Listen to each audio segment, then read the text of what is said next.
Hello friends, எல்லோரும் எப்படி இருக்கீங்க? லஞ்ச் பாக்ஸுக்கு என்ன கொடுத்தேன்னு பார்க்கலாமா?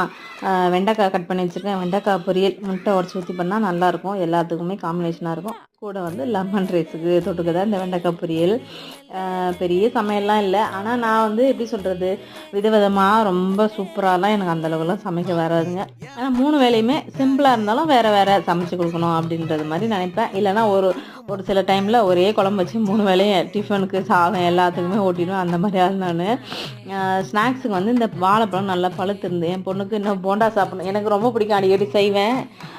என் பொண்ணு திடீர்னு கேட்டா, இந்த போண்டா செஞ்சு தரியா இனிப்பா அப்படின்ட்டு. உடனே கொஞ்சம் கோதுமை மாவு, மைதா மாவு, அரிசி மாவு, நாட்டு சர்க்கரை, வாழைப்பழம் இதெல்லாம் போட்டு பிசைஞ்சு போண்டா போட்டாச்சு. நல்லா குண்டு குண்டாக சூப்பராக இருந்ததுங்க, நல்லா சாஃப்டாக இருந்து. இதே நம்ம தோசை மாதிரி கூட ஊற்றி காலைல டிஃபனாக எடுத்துக்கலாம். ஆளுக்கு 2-3 போண்டா வச்சு சூப்பராக சாப்பிட்டு போயிட்டாங்க. நல்ல போண்டா பாருங்க, சோடா மாவெல்லாம் எதுவுமே போடல, சூப்பராக வந்துருந்தது.